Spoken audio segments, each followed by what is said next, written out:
selanjutnya kepada Bu Bupati kita, Bu. Bagaimana kondisi kita? Tentu di wilayah Kabupaten Bogor ini luar biasa, Bu. Lokasi wisatanya hampir tak terhitung. Saya tuh paling suka kalau ke Curug Pangeran, Bu. Kenapa? Karena airnya jernih gitu kan, dan luar biasa. Ibu bisa cerita kondisi terkini setelah kita melandai, apakah kemudian di wilayah Kabupaten Bogor, Ibu Bupati, ada rebound seperti juga yang terjadi di Kota Bogor? Silakan, Bu. Ya, alhamdulillah ini juga berkah barangkali ya dari pandemi.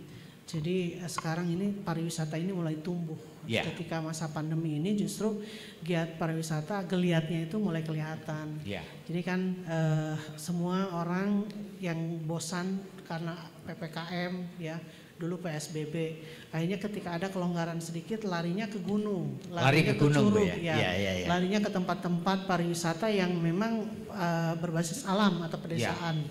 Jadi kita diuntungkan juga sebetulnya, apalagi Kabupaten Bogor kan punya 101 curug, seluruh kabupaten, ada setu juga banyak, tapi yang sudah dikelola oleh BUMDes juga seperti Rawagede itu juga menjadi kunjungan favorit.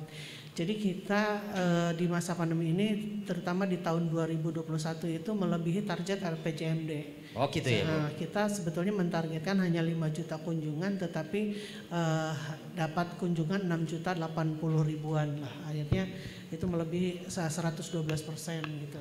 Jadi kalau 6 juta banyak Kota Bogor ya, Bu? Tadi Bogor sebelum pandemi 9. Iya, karena Kota Bogor kan dengan kulinernya ya Pak ya. Oh kuliner itu orang ya. ke kota kayak seperti ke kota Bandung mencari kulineran. Kalau kita kan banyak tempat wisata yang dikelola juga oleh perhutani ya, sehingga ini masuk ke dalam tempat wisata yang tidak mendatangkan PAD begitu. Jadi di perhutani karena kerjasamanya mereka dengan LMD, jadi LMDH lalu masuknya ke perhutani begitu. Tapi dengan pandemi ini ya walaupun 2020 semuanya pastilah terpuruk ya, karena itu masa pertama kita ada PSBB dan sebagainya, sehingga berpengaruh juga terhadap kunjungan kurang dari 5 juta, itu sekitar 4 juta lebih. Tapi setelah itu baru naik 2021 ini banyak menjamur tempat-tempat yang bisa dieksplor oleh wisatawan, seperti tempat ngopi karena kita banyak produksi kopi juga ya, kopi Kabupaten Bogor. Nah sebetulnya pariwisata itu antara kota dan Kabupaten Bogor ini tidak dapat dipisahkan. Sebetulnya kita harus terintegrasi. Barangkali nanti kita Pak Bima, Dinas Pariwisata Kabupaten dan Kota itu harus ketemu. Karena Karena kadang-kadang orang itu ya jalan-jalannya Kabupaten Bogor misalkan lihat curug, tapi pengen makannya di kota. Karena ada restoran yang tidak ada di Kabupaten Bogor misalkan. Gitu.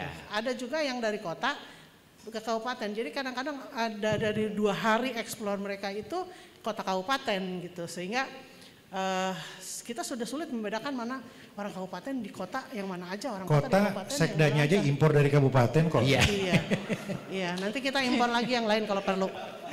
Ya, nah, ya seperti gitu. Pengunjung taman orang kabupaten, saya kira sebetulnya tidak perlu harus ini orang kabupaten, orang Bogor, karena pasti ketika orang Lewiliang datang ke kota lihat taman pasti jajannya di kota Pak. Nggak mungkin jajannya balik ke Lewiliang begitu loh.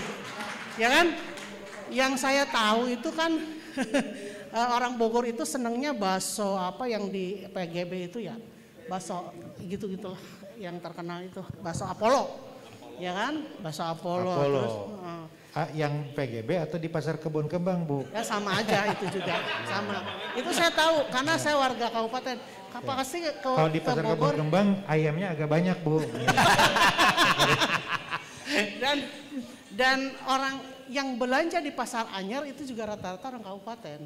Jadi saya kira ini perlu kita integrasikan pariwisata kota dan Kabupaten Bogor supaya Kota Bogor dan Kabupaten Bogor itu menjadi tujuan wisata. Jadi mereka bicara ketika mau kemana wisatanya ke Bogor. Berarti mereka berangkat ke Bogor itu ya ke kabupaten dan kota. Misalkan nginepnya di villa di Ciawi, lalu mereka ingin makan. Kita kan misalkan ini contoh nih, bukan iklan ya. Seperti di kabupaten belum ada sabu hasi. Makan sabu hasinya di kota, ya kan? Makan paku umisnya di kota gitu. Tapi ketika atau toge gorengnya di kota. Tapi ketika mereka ingin mencicipi laksa Laksa yang enak itu ada di Cihidung. Cibinong. Oh, Cibinong iya. ada Pak sekarang. Cibinong. Cibinong ada laksa sederhana. Belum masuk radar kita dia. Itu. Terus sekarang Sentul. Ya, Oh, ya iya. sebetulnya begini ya. Sebetulnya. Ada yang pengen disebut Mirasari di kabupaten. Oh iya Mirasari. Nah, ya Pak Dedi itu kan sebetulnya orang kabupaten begitu. Orang kabupaten. Tapi ya mungkin sudah jadi wakil wali kota memang fullnya ke kota. Tapi sebagai orang kabupaten harusnya agak sedikit. Ya begitulah. Ramah sedikit lah sama orang kabupaten. Jadi ini ketika kita integrasikan, ini orang tuh kunjungannya seperti ke Bandung. Ke Bandung itu orang ada ke kota, ada ke Ciwidey kabupaten kan gitu. Atau ke Palembang kemana, itu kan tujuannya ke Bandung. Nah makanya nanti harus kemana? Ke Bogor, berarti tujuan kita persiapkan Bogor kota, Bogor kabupaten. Nah sebetulnya Kabupaten Bogor sangat-sangat diuntungkan dengan adanya flyover. Oh iya. Ya kan? Saya melihat orang itu udah malas ke bawah, tapi begitu dari Yasmin langsung ke atas ke Aeon Pak. Iya. Ya itu kan berkah buat kita, jajannya juga kesentuh ke Taman Budaya, ya kan? Gitu. Itu berkah loh, ada flyover. Gitu. Justru kita rencana mau mengambil alih Sentul, Bu.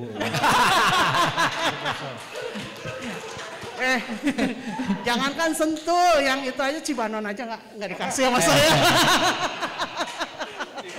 Cibanon aja nggak dikasih. Iya. Jadi itu loh, kita mesti mungkin ini ke depan kita mesti serius membahas itu. Bagaimana kita mengintegrasikan. Jadi tidak ada batas teritorial untuk pariwisata gitu loh. Jadi semua bisa masuk, apakah itu kota, kabupaten. Ya mungkin ini salah satu bahasan. Dulu kan kita pernah ada Bogor, kita bikin acara Bogor Economic Summit. Dulu saya ganti dengan Bogor Borderline. Iya. Borderline Economic Summit. Artinya kita membahas perbatasan di Kabupaten Bogor, yaitu 11 kota kabupaten yang bersentuhan dengan Bogor atau berbatasan dengan Bogor. Nah seharusnya ini kan setiap tahun, tapi karena pandemi kita sudah berhenti. Barangkali nanti kita akan bikin lagi acara Borderline Economic Summit itu untuk membahas pariwisata. Kalau kemarin kan infrastruktur kita bahas dan alhamdulillah ada yang sudah terrealisasi. Tapi khusus wisata barangkali nanti kita akan bahas bersama.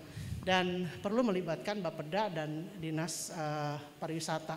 Dan di Kabupaten Bogor ada BUMD Pariwisata. Saya kira ini juga perlu mereka libatkan agar bisa mengintegrasikan wisata di kabupaten dan kota. Gitu. Iya, terima kasih Bu. Tentu pemerintah kabupaten sudah menyiapkan agenda event Bu ya untuk tahun 2022.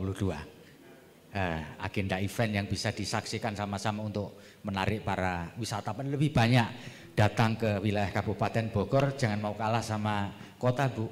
Atau kita bisa misalkan bikin event, startnya di kota, finishnya di kabupaten. Iya, kan? bagus itu Bu. Itu kan. Atau start di kabupaten, finish di kota. Itu bisa menjadi alternatif supaya mengintegrasikan. Kalau enggak, saya nggak bersaing loh dengan Bima Arya karena saya ini baru pertama, beliau udah 2 kali gitu loh. Jadi ya saya juga masih banyak berguru sih sama Iya. Saling berguru Bu ya. Terima kasih banyak Ibu Ade Yasin yang sudah optimis bahwa kita akan bisa bangkit.